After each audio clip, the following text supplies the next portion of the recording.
Em, si quieres, Andrés, déjame yo comparto primero una pantallita para dar la bienvenida y ya te Dale. Ok, cedo el poder para compartir. Muchísimas gracias. ahí dejo A de compartir, ustedes. gracias. Ah, gracias. Está perfecto. Ahí está, ¿no? Sí, Sí, ahí está está perfecto, perfecto. Will. Muchas gracias. Bárbaro.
Bueno,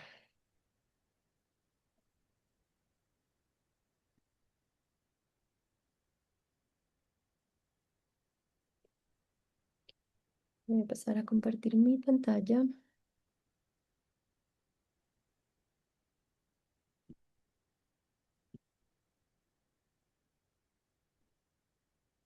Ujú.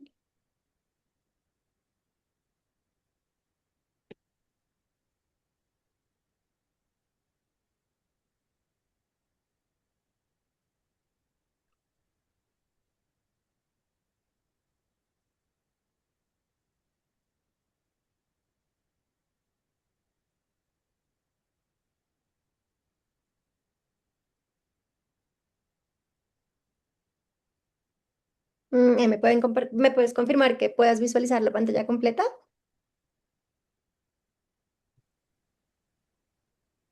Sí, creo que ahí se ve la pantalla completa. Ahí se ve, sí. Perfecto, muchas gracias. Bueno, hola a todos y bienvenidos. Mi nombre es Raiza Chica M y hago parte de un fondo de inversión que se llama B Venture Capital. Es un gusto saludarlos hoy aquí a todos los presentes en esta edición que tenemos de webinars mensuales. Hoy tenemos un invitado súper especial, Whitney Woolner, perdón si no lo pronuncio tan bien. Ella es Legal Team Lead EVC and Legal Ops Specialized in Lazo. Y también tenemos a Andrés, el cual también nos acompaña de Lazo. Hoy nuestro invitado súper especial es Lazo para este webinar. Hoy básicamente vamos a sumergirnos en la realidad del levantamiento de capital. Vamos a dejar un poquito de ver ese data room como una simple carpeta de archivos en la nube para entenderla como una herramienta definitiva que prueba si tu arquitectura legal, financiera, corporativa está realmente lista para escalar, perdón, con un modelo del venture capital. Hoy vamos a hablar de cómo pasar de ordenar documentos a estructurar una realmente infraestructura legal sólida que permita que los venture capital entiendan realmente ese repositorio, validen también la tesis de inversión en tiempo récord y también pues realicen el desembolso sin contratiempos técnicos debido a que toda la información pues la vamos a tener ahí súper clara y precisa. Pero antes de arrancar y darle paso a Whitney para toda esta información que hoy nos trae, quiero hacer una pequeña pausa y básicamente quiero contarles un poco, muy breve, de quién es Be Venture Capital para esas personas que se conectan de pronto por primera vez y que también pues nos conozcan a nosotros como fondo en el ecosistema. Entonces, iniciemos. Be Venture Capital, como les digo, es un fondo de inversión con más de 10 años de experiencia. Nacimos en Brasil, anteriormente con el nombre de Brasil Venture Capital, pero hoy en día tenemos alcance en toda América Latina. Hemos hecho más de 45 inversiones alrededor de toda la región y contamos con un equipo local tanto en Brasil, en Colombia y en Perú. Además, tenemos fuertes conexiones internacionales, especialmente con Japón, debido a que nuestro CEO y fundador es de origen japonés y por esa razón tenemos un gran vínculo con este ecosistema. Nuestro enfoque está principalmente en modelos B2B SaaS, FinTech y hoy en día en todo el desarrollo de AI. Invertimos en etapa presemilla y semilla. Nuestros tickets más o menos están desde los $100,000 hacia arriba, con la opción siempre de un follow-on. Nosotros valoramos muchísimo en esta etapa tan inicial, pues que ya se tenga una atracción, una generación pues de ingresos, ya probado la solución y también, digamos que en grosso modo, puedo decir la calidad del equipo fundador. Nuestro objetivo es acompañar a las startups en el camino hacia esa rentabilidad, hacia ese break-even y hacia también esas siguientes rondas de levantamiento de capital. Mm.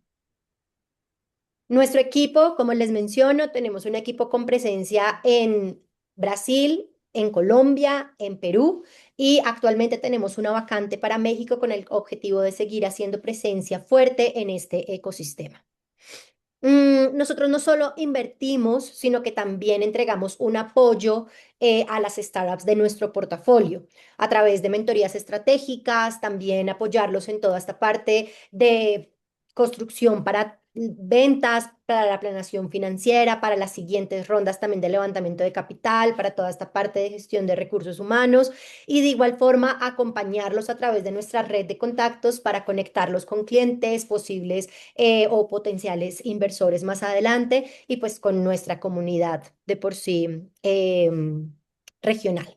Algo interesante y algo que nos tiene a favor como fondo, vuelvo un poquito atrás, es nosotros al tener contacto con Brasil, que es un ecosistema que muchas veces startups quieren ingresar, pero de pronto el idioma y demás termina siendo una barrera, pues nosotros como fondo, cuando hemos invertido en las startups y de pronto una está en México y quiere hacer esa expansión hacia Brasil, pues le apoyamos en todo este tema de expansión, de conocer un poco el mercado, de conectarlos, etcétera, y lo mismo viceversa, de manera, pues, viceversa.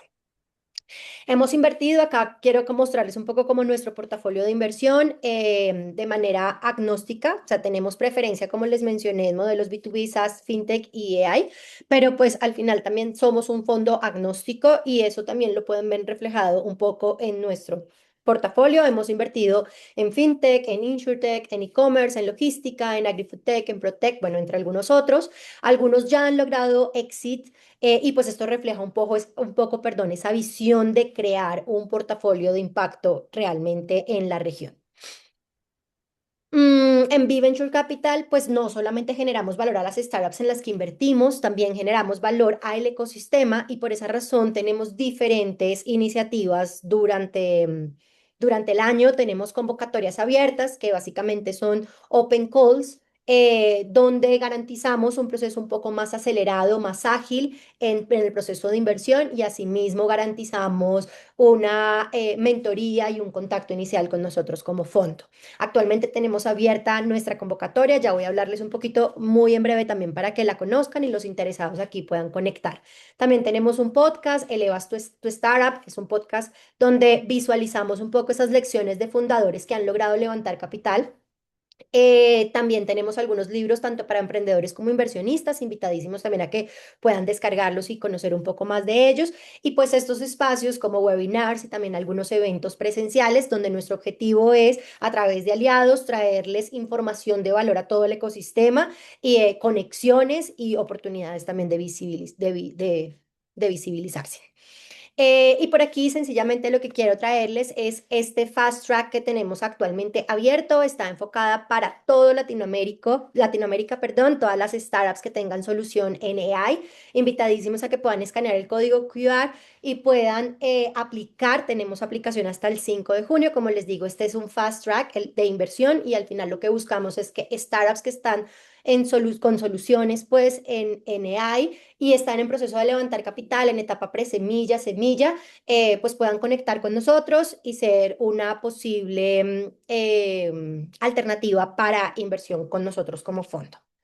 Entonces, ahorita en el chat también voy a dejarles el link y sin más preámbulo, pues quiero darle paso a Lazo, a Whitney y a Andrés para que el día de hoy vengan y nos traigan toda esta información pues que han preparado. Bienvenidos y muchísimas gracias por este espacio. Bueno, gracias, Raji.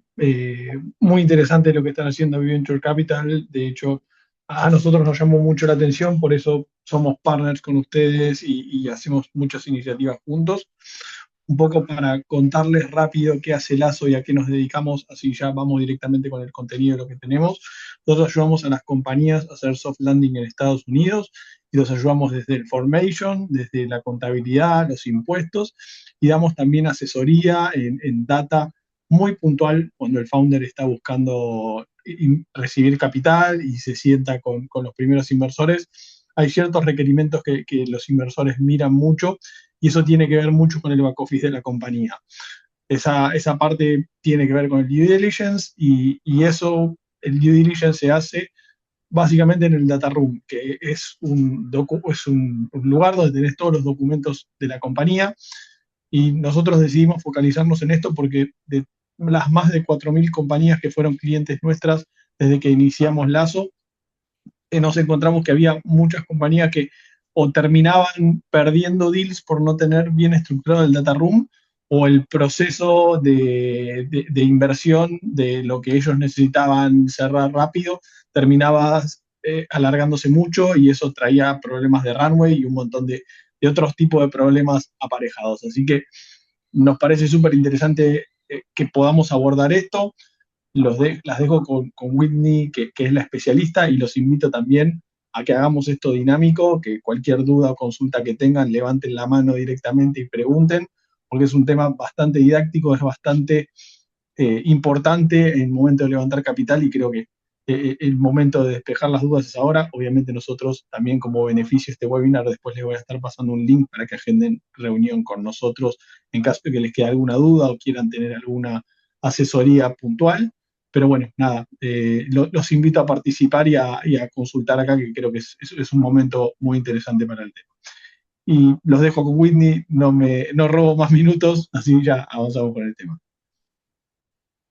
Bueno, muchas gracias a ambos. Bienvenidos y gracias a todos por estar acá.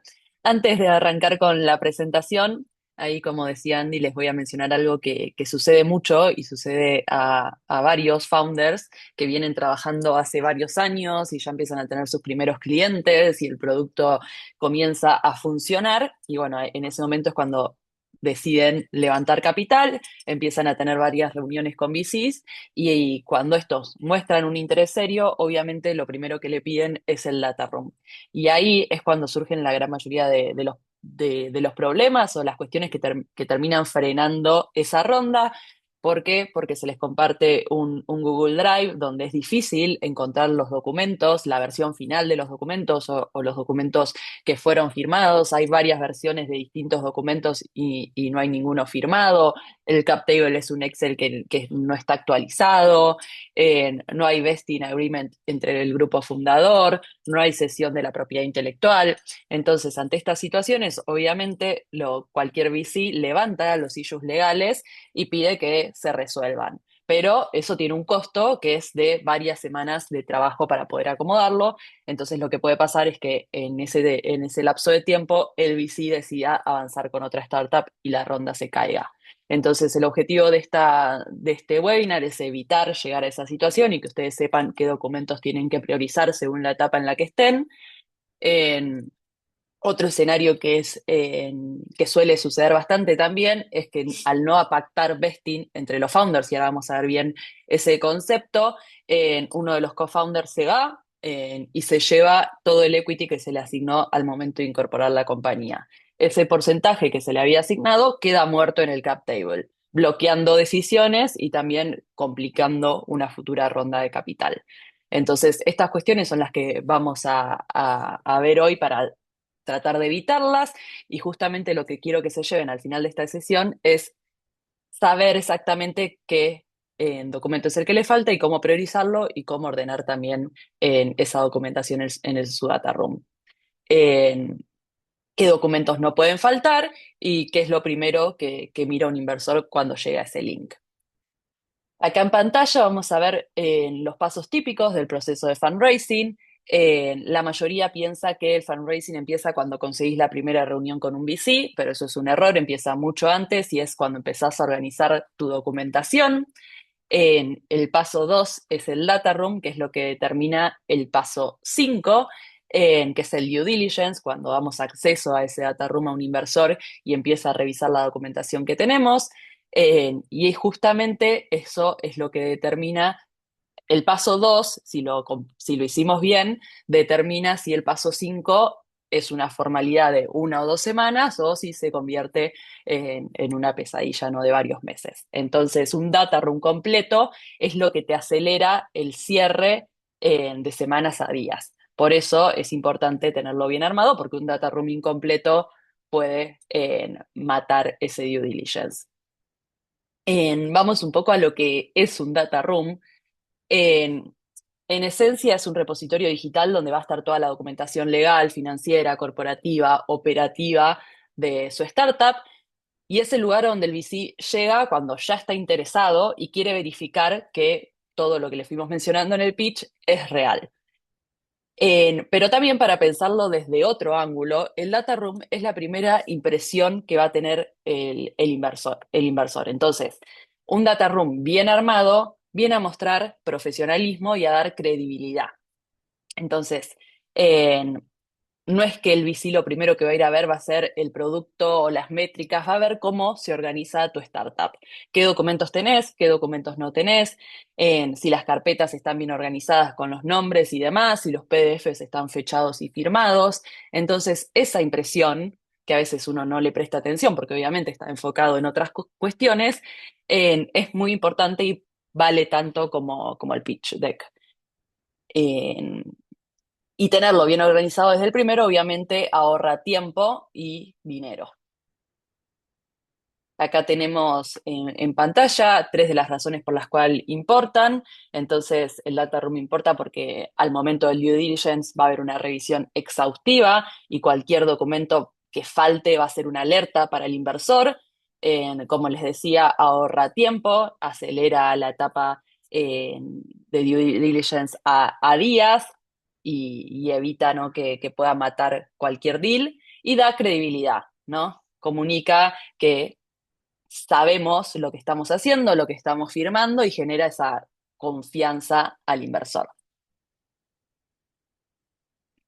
Acá tenemos en pantalla también un poco cómo organizar las carpetas del data room. Tenemos lo que es la carpeta corporativa con todos los documentos que dan fe que la compañía efectivamente existe, por ejemplo, en Estados Unidos. Tenemos el certificado, que justamente es la prueba oficial de su existencia, los Post-Incorporation Documents, que vendrían a ser los estatutos de la sociedad y los documentos mediante los cuales los fundadores adquieren las acciones, resoluciones del board, el certificado de good standing, que viene a probar que nuestra compañía está activa ante el Estado y que fue cumpliendo con todas las presentaciones a las cuales está obligada, el EIN, que es el número de identificación tributaria y lo que nos permite aperturar la cuenta bancaria. Entonces, esta es la primera carpeta una vez que nosotros ya tenemos a nuestra compañía incorporada. ¿Qué viene después? La carpeta que muestra cómo está el equity, o sea, es la que nos hace saber quién tiene qué, cómo está distribuida la participación accionaria de nuestra compañía. Y no solo el registro de accionistas al momento de la incorporación, sino también cómo fuimos comprometiendo el equity de nuestra compañía a través de SAFE, stock option para empleados y demás, que si bien no tienen un impacto hoy en el registro de accionistas, sabemos que ante un evento de conversión o cumplido el vesting en el caso de equity para empleados, van a tener un impacto y nos vamos a diluir. Entonces, acá necesitan ver cómo va a ser esa dilución. Así que vamos a encontrar lo que es el cap table, también vamos a encontrar el vesting agreement, que ahora vamos a ver bien qué es, los SAFE y las notas convertibles, un equity incentive plan, si es que lo tenemos formalizado para poder entregar equity a empleados, y los acuerdos de adquisición de acciones particulares, ya sea con founders o empleados. Después, bueno, tenemos también la carpeta financiera, que acá, bueno, no voy a entrar porque no es mi especialidad, pero aunque no tengamos mucho para mostrar todavía, con que haya números básicos y ordenados que muestren profesionalismo, vamos a estar bien. Después está la carpeta de la propiedad intelectual, que también es una muy importante. Acá, obviamente, vamos a hacer foco en lo que sería el data room legal, eh, así que voy a profundizar en las cuestiones legales. Es muy importante que la propiedad intelectual esté en cabeza de la compañía, que todos los que hubieran participado como accionistas o como empleados de la compañía tengan firmado ese acuerdo de cesión. Entonces acá vamos a tener tanto la sesión de los fundadores como la sesión de los empleados, y otros temas de protección de esa propiedad intelectual o de información confidencial de la compañía, como es el NDA que podemos firmar con terceros, ya sea clientes, proveedores, algún inversor al cual le dimos acceso a información sensible.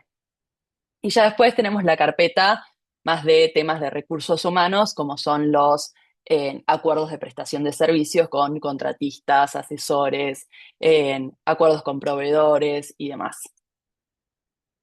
No sé si hay alguna pregunta, pero bueno, les voy a dejar mientras pensamos a ver si hay alguna inquietud hasta acá. En qué necesitamos en cada momento. Entonces, según la etapa en la que estemos, las exigencias del inversor van a ser menor o van a empezar a ser cada vez mayores. En una etapa pre-seed, con con los documentos de incorporación, los post-incorporation documents, un vesting entre founders y la cesión de la propiedad intelectual, como así también un cap table, pero muy básico, y el EIN, ya estamos preparados. Ahí cualquier cosa el inversor nos puede exigir un documento extra, pero ya se queda tranquilo que lo básico lo tenemos y que estamos bien para la etapa que está transitando nuestra startup. En una etapa ya seed, incorporamos acuerdo de accionistas, plan de incentivos para empleados, un cap table ya fully diluted, que significa que proyecta cómo nos vamos a diluir ante la conversión de los distintos instrumentos de financiación, IP assignment para todo el equipo, en acuerdos con contratistas, empleados y demás, y ya para una serie A se van sumando otras cuestiones como registración de marca, por ejemplo, compliance regulatorio, en contratos ya con clientes, partnership, todas las board resolution que necesita hacer la sociedad y demás. Temas de privacidad de datos, entre otras cosas. Pero bueno, ahí la idea era mostrar un poco cómo van variando las exigencias de los inversores según la etapa en la que estemos. Obviamente esto también va a depender mucho del caso en particular, porque si estamos en una etapa pre-seed y ya empezamos a otorgar equity a empleados, bueno, vamos a necesitar el Equity Incentive Plan. Pero tal vez el inversor va a tener, digamos, otras consideraciones y nos va a permitir y nos va a dar ese tiempo para poder formalizarlo.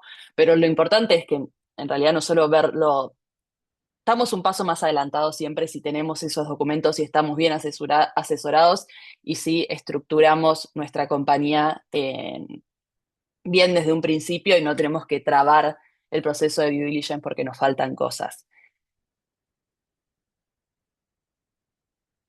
Acá la idea es ver un poco todos estos documentos que fui mencionando como documentos claves, y algo que quiero remarcar y que siempre digo es que no solamente hay que firmarlos porque son claves para el inversor, porque son aquellos documentos que el inversor va a, a buscar en nuestro data room, y que obviamente protegen su inversión, sino también quiero que lo vean como importante para ustedes y para su negocio, porque no, a ver, si protege la inversión de justamente del inversor, es porque el inversor quiere asegurarse que al negocio le va a ir bien, ¿no? Entonces él va a recuperar su inversión. Y el grupo fundador también quiere que el negocio le vaya bien. Entonces, con cualquiera de estos documentos está protegiendo ese negocio.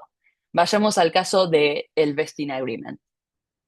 El Vesting Agreement justamente entre founders lo que evita es ese founder fantasma.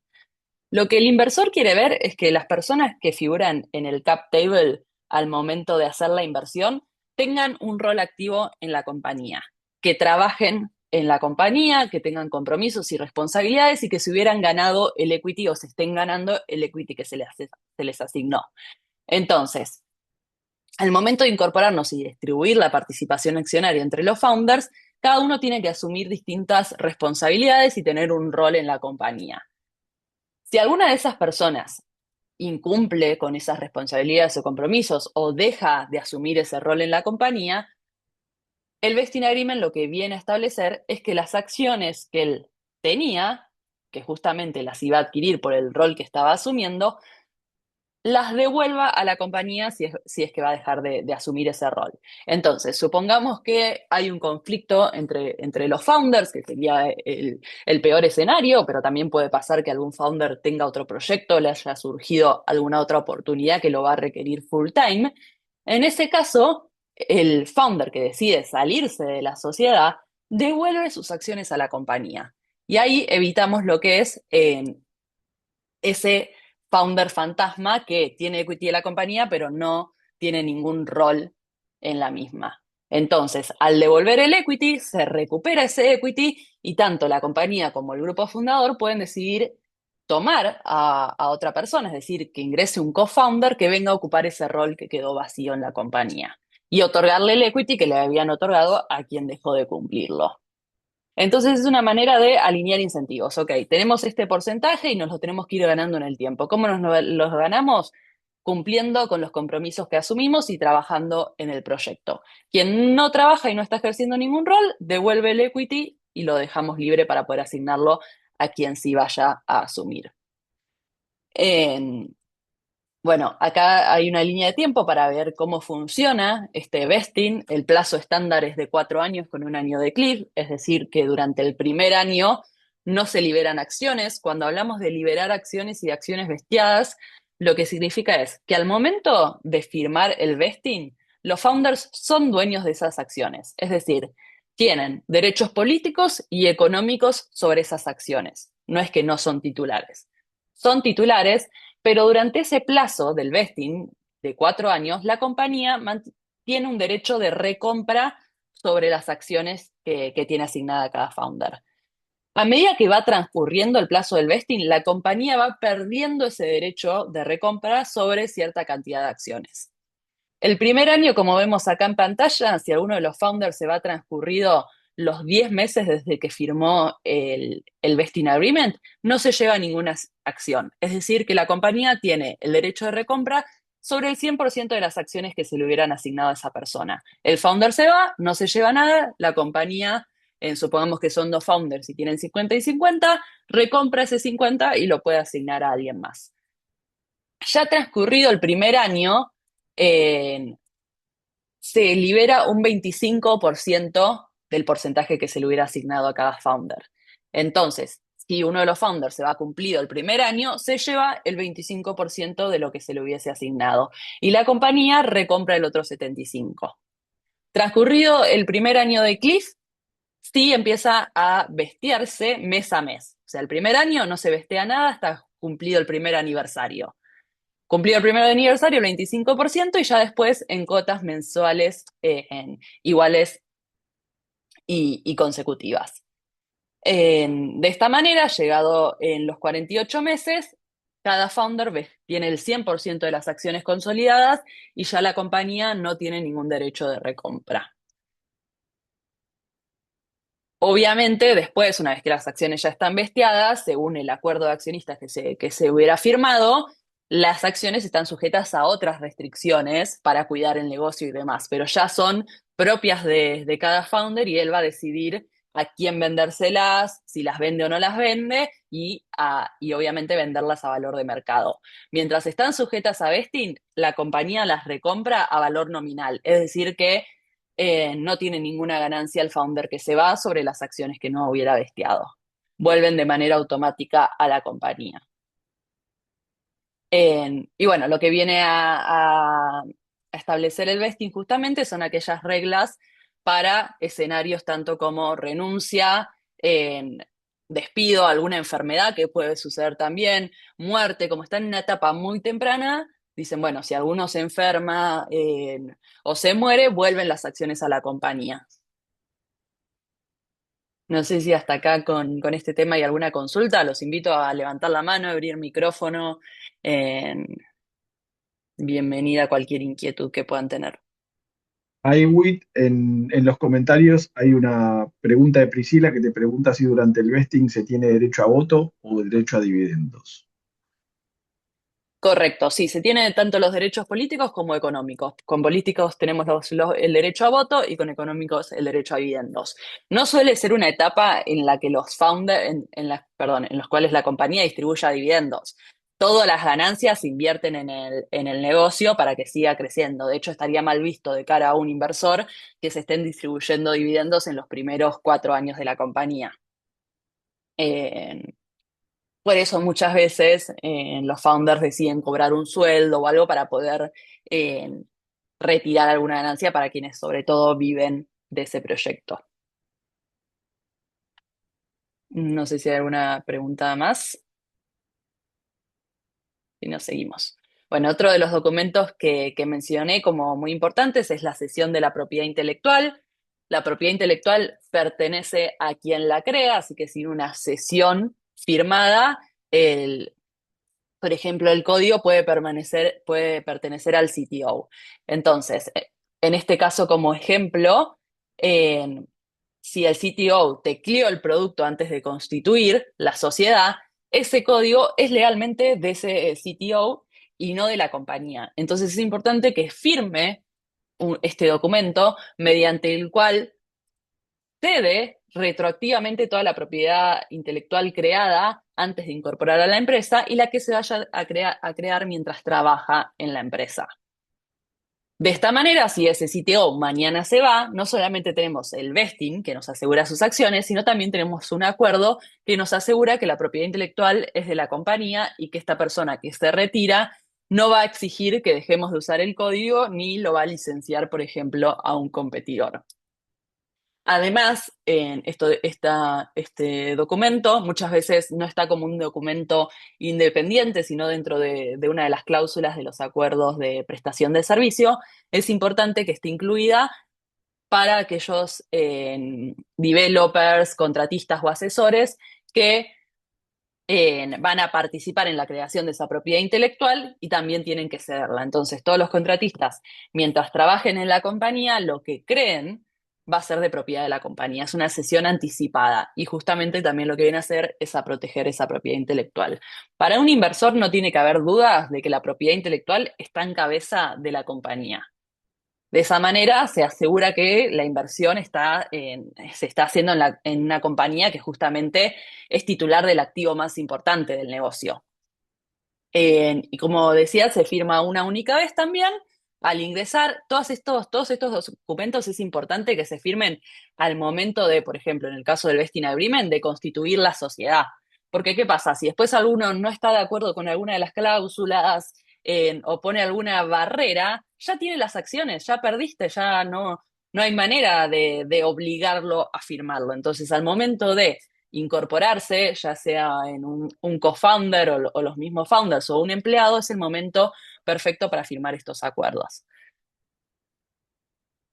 Después tenemos lo que es el acuerdo de accionistas, que muchas veces en muchas de estas cláusulas están incluidas en el vesting agreement, o si no se firma de manera independiente un acuerdo típico de accionistas, que lo que tiene son cláusulas que vienen a proteger la transferencia de las acciones una vez que ya están vestidas, que es lo que mencionaba antes. Supongamos que pasó el periodo de los 4 años, ya están consolidadas las acciones de todos los founders y alguno de ellos se quiere ir y quiere vender sus acciones.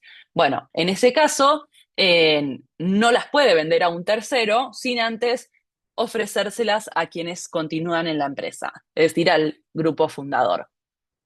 De esta manera, el equipo fundador se asegura de que no ingrese un tercero ajeno al negocio y que empiece a tener poder sobre la toma de decisiones y demás, y poder comprar ellos ese equity que quiere vender el inversor. Después existen otras cláusulas, por ejemplo la de dragalón, que si un porcentaje mayoritario, como el 75% de la compañía, decide vender la compañía, no estaban digamos, los accionistas minoritarios que no están dentro de ese 75%, si no quieren vender, están de todas maneras obligados a vender. Entonces se los arrastra esa venta. Un 10% de la compañía, supongamos, no puede bloquear la decisión de vender. Y sí, él está obligado a sumarse a esa venta. Bueno, muchas veces hay temas de empate, porque hay un 50 y un 50, es decir, hay dos founders que tienen el mismo porcentaje. Entonces, ¿qué pasa cuando no se logran poner de acuerdo?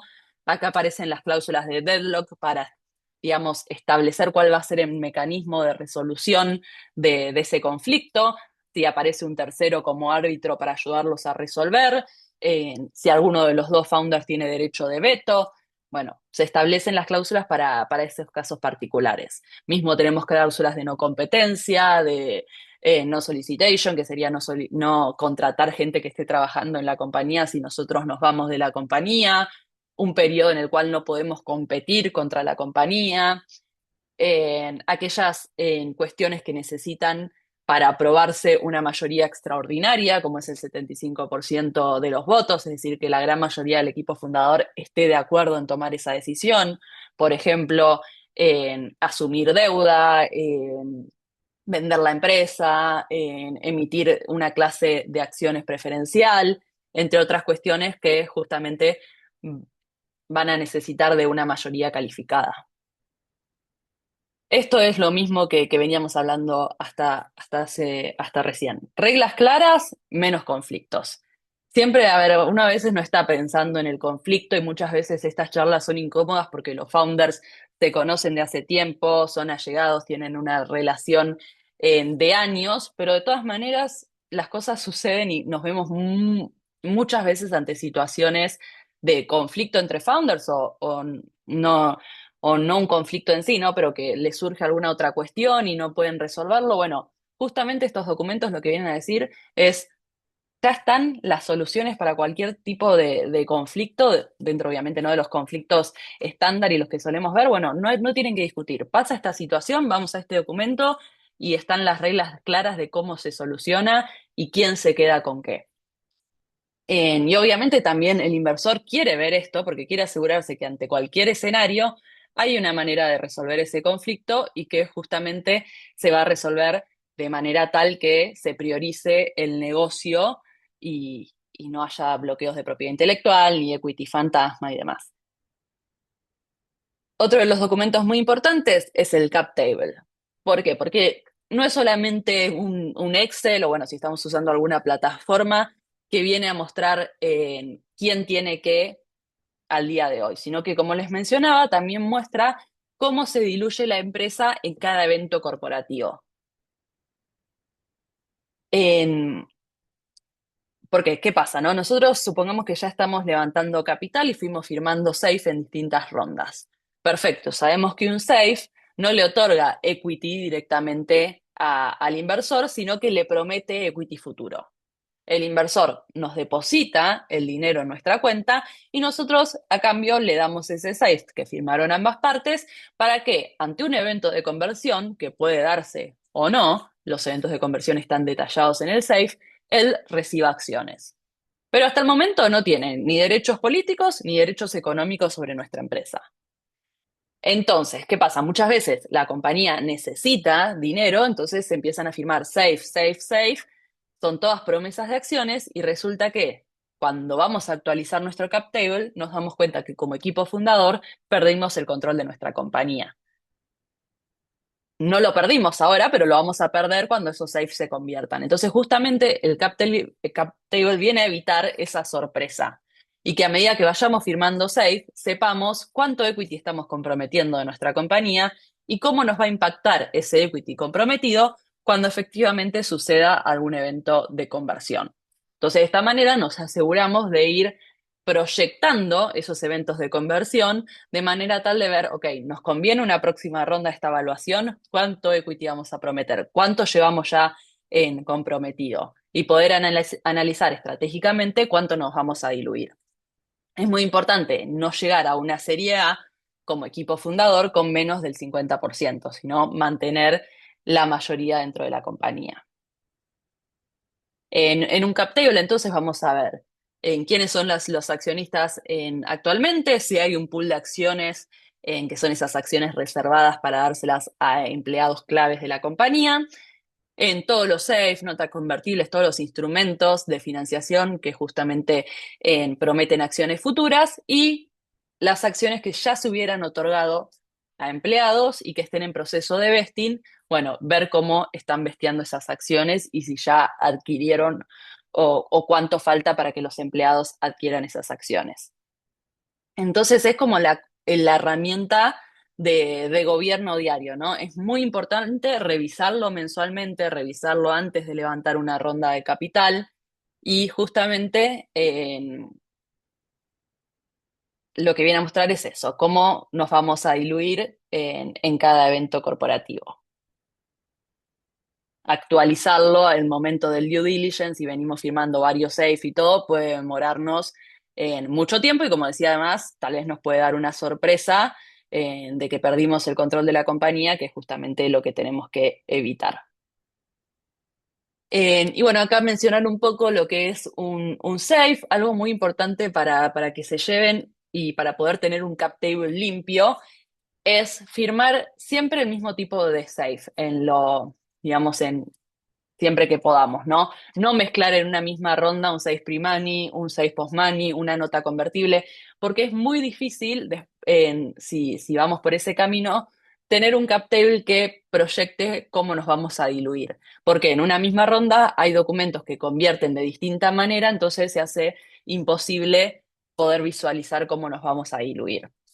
Entonces es importante para tener un cap table limpio y que el inversor de manera rápida pueda entender cómo fuimos comprometiendo nuestro equity, que se use siempre el mismo safe. Me refiero a que, por ejemplo, vamos a levantar una ronda, vamos por un safe post-money, todos firman el mismo safe. En caso de que alguno esté requiriendo algún derecho adicional, se establece a través de una side letter adjunta al safe. Y acá también es importante asesorarse de qué derechos le vamos a dar al inversor, qué derechos nos está solicitando el inversor adicionales al SAFE y si son derechos que vale la pena otorgar en la etapa en la que estamos, ¿no? Hay ciertos derechos que, por ejemplo, no sé, derecho de prorata o Most Favored Nation, que son derechos comunes de otorgar a inversores en una etapa, por ejemplo, SID. Pero ya tal vez un asiento en el board o alguna cuestión adicional, bueno, hay que ver si nos conviene en esa etapa otorgar ese derecho o no es lo estándar, ¿no? En- bueno, esto un poco ya lo estuvimos hablando, la importancia de los SAFE, que no es equity hoy, sino derecho en futuro. Los eventos de conversión están dentro del SAFE. Un SAFE es una inversión de riesgo, por lo tanto, puede convertirse en algún momento en acciones o puede no convertirse nunca.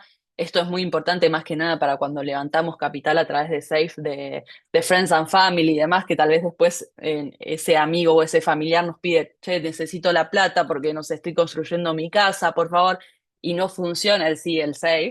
Entonces es muy importante aclarar en esa etapa cómo funciona el SAFE y que es una inversión de riesgo que no está obligada a la compañía ni los founders a devolver el dinero invertido si no se da alguno de los eventos de conversión y que si se da, por ejemplo, uno de esos eventos de conversión es una serie A, lo que se devuelve es equity de la compañía y no el dinero. El dinero en el caso del SAFE únicamente se va a convertir si hay un evento se va a devolver si hay un evento de liquidez y en realidad no se te devuelve el total, sino porque la compañía puede disolverse y no tener fondos para distribuir. En ese caso no recuperas nada. Si existieran fondos al momento de disolver, te entrega a prorrata, o sea, cada inversor a prorrata de lo que hubiera invertido. Es decir, que puedes no llegar a recuperar el total invertido como inversor. Bueno, esto ya lo vimos. Acá tenemos un ejemplo de cómo se diluyen los founders. En-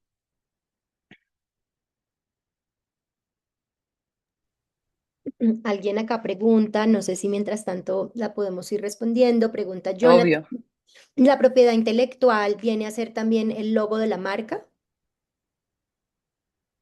Correcto, sí, se inscribe tanto el nombre de la marca como el logo de la marca. Súper. Y Priscila nuevamente nos pregunta, si no hay una próxima ronda en plan, ¿aún así sería atractivo un safe para un inversionista?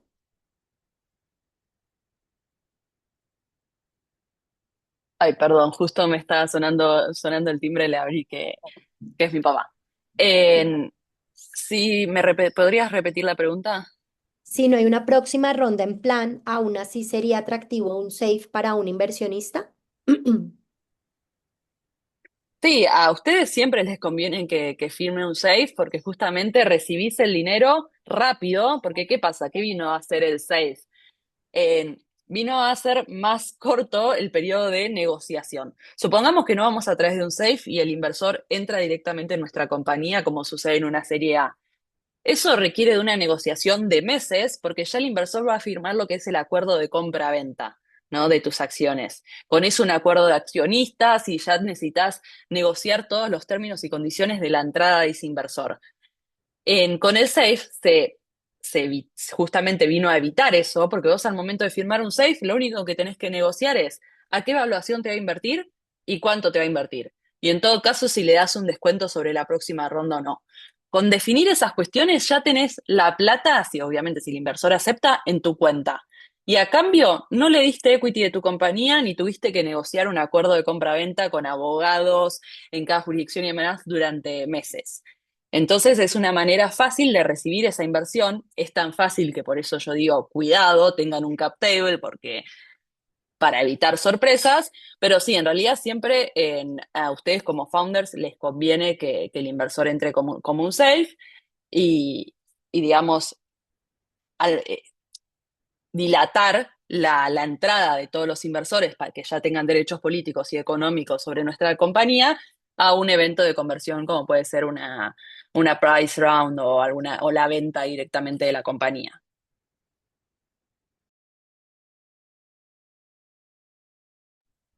Súper. Creo que hasta ahí van las preguntas.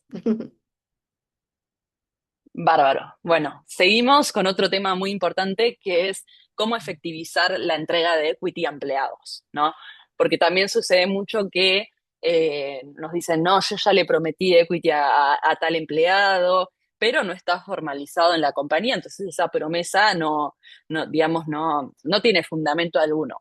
Para poder formalizar correctamente la entrega de equity a empleados, lo primero que tiene que tener la compañía es la reserva de acciones, que puede tenerla al momento de incorporar, suele ser lo estándar, que al momento de incorporar se designe ya una reserva, que lo que es una reserva de acciones que van a ser emitidas únicamente a empleados, asesores o contratistas claves.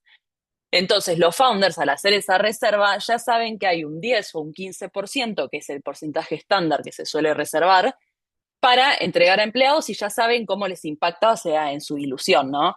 Porque ya saben que, por ejemplo, si son dos founders, ellos tienen 45 y 45 y una reserva del 10% para empleados. Entonces, cuando entreguen equity esa reserva, no les va a impactar en su ilusión porque ya impactó al momento de crearla. Entonces, lo primero que se necesita es tener esa reserva de acciones.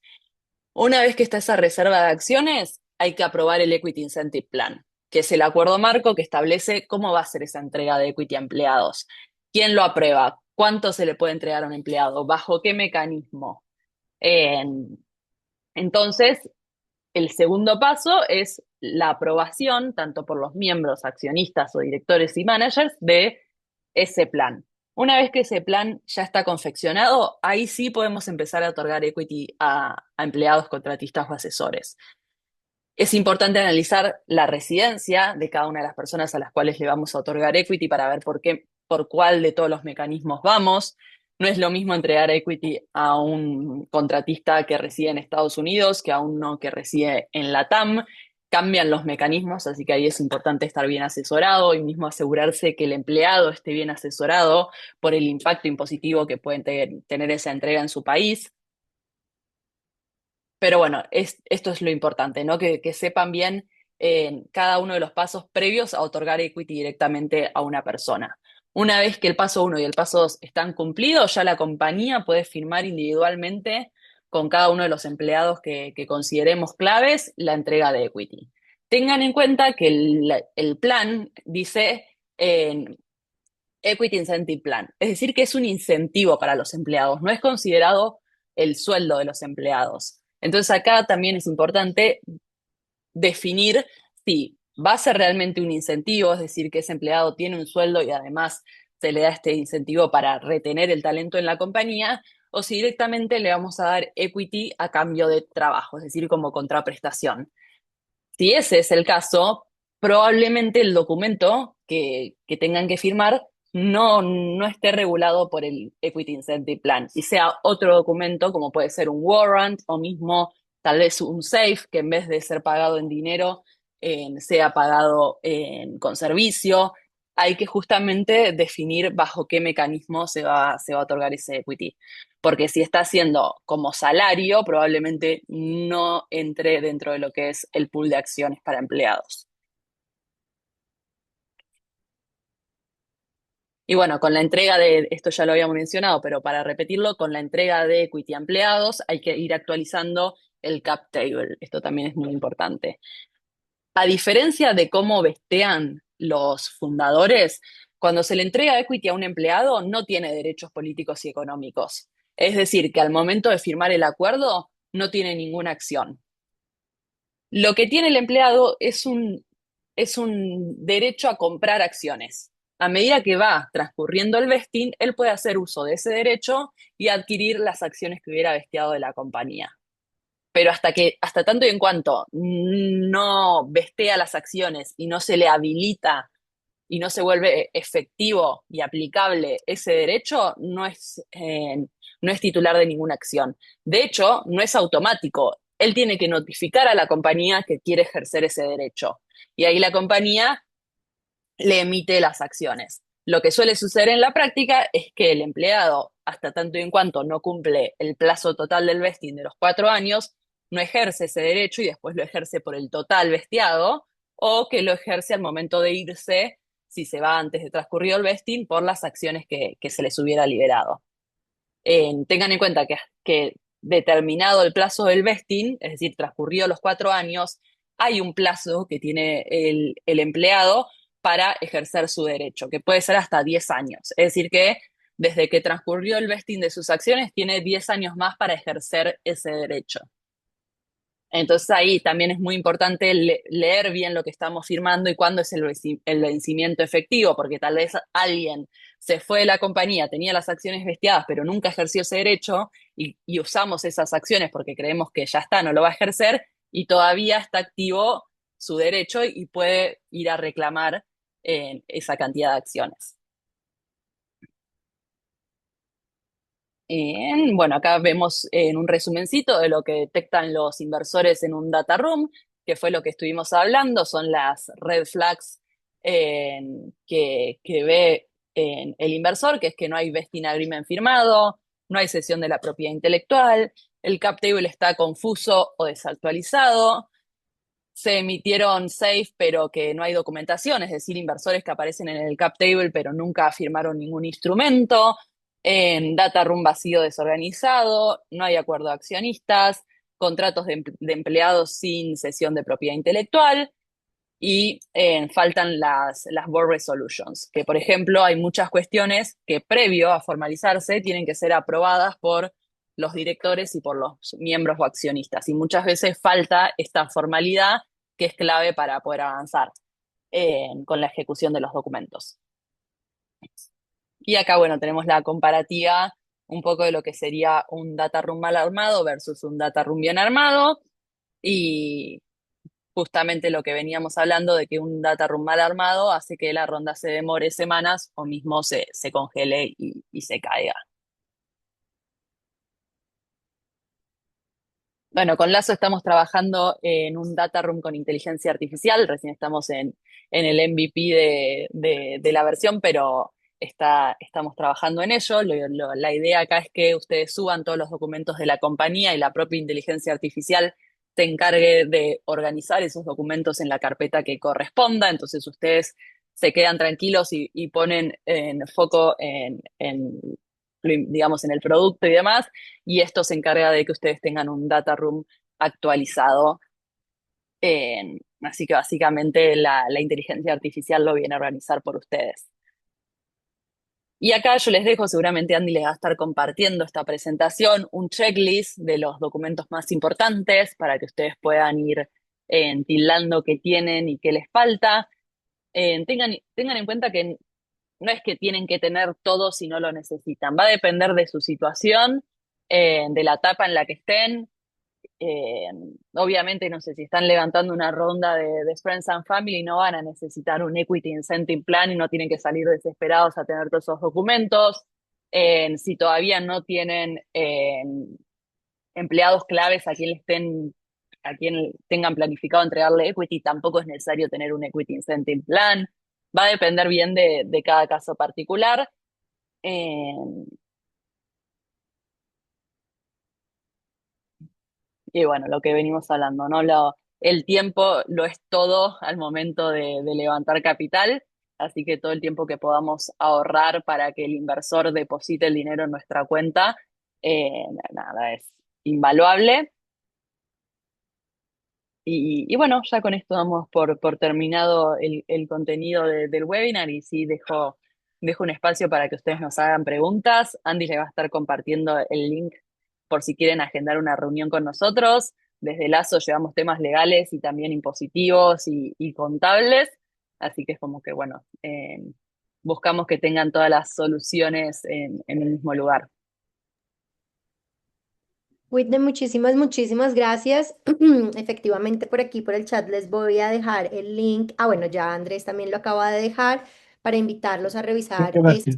soluciones. E igual, mañana yo estaré compartiéndoles un correo a todos los que se han registrado el día de hoy a través de Luma para que también tengan esta grabación y pues tengan los links respectivos para conectar con Lazo y también para conectar con nosotros como Venture Capital. Por aquí veo otra pregunta y dice, ¿el US Incorporation o en Cayman es 100% necesario para la TAM Founders previo a la ronda o puede quedarse como un requerimiento? No, yo diría que es 100% necesario. Obviamente, si estamos hablando de inversores extranjeros que no son inversores de la misma jurisdicción en la que estamos operando, eh, si son inversores extranjeros, te van a requerir sí o sí que tengas una entidad en Estados Unidos o en Cayman. Ojo con Cayman porque es una estructura muy cara de mantener y tal vez no necesariamente tenemos que empezar con una estructura en Cayman. Podemos arrancar con una LLC en Estados Unidos y una vez, porque el Cayman es una estructura que tiene gran eficacia para la hora del exit, ¿no? A nivel fiscal. Entonces, tal vez nos conviene avanzar con una LLC en Estados Unidos y después, cuando ya estemos en una etapa más avanzada, armar toda la estructura del Cayman Sandwich. Porque, bueno, tienen que tener en cuenta eso, que su mantenimiento anual es mucho más caro que tener una entidad en Estados Unidos. Ahora sí, si ya vas a levantar capital y estás buscando inversores extranjeros, fondos y demás, es 100% necesario ya contar con esa entidad holding, que justamente la entidad holding es la que va a centralizar toda la participación, donde va a estar el equipo fundador, donde van a estar los inversores en que firman SAFE y los empleados que reciben equity.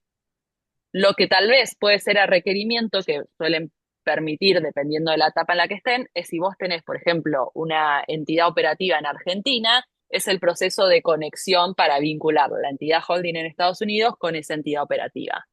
La estructura que busca el inversor es una entidad holding dueña de todas las entidades operativas que tengas en las distintas jurisdicciones, por ejemplo, de la TAM, donde estés llevando el negocio. De esa manera, la entidad holding tiene como miembros o accionistas al equipo fundador y a los inversores y a los empleados que otorgan equity. Y la entidad holding es la que se encarga de fondear a las distintas entidades operativas. Es decir, recibe inversión y se decide qué se hace con esa inversión, a qué entidad operativa, según cuál esté necesitando más dinero para continuar con la operación, baja esa plata. Entonces es mucho más fácil justamente fondear a las distintas entidades. Todas las operativas están por debajo de la entidad holding y son hermanas, es decir, todas tienen como único miembro a esa entidad holding en Estados Unidos.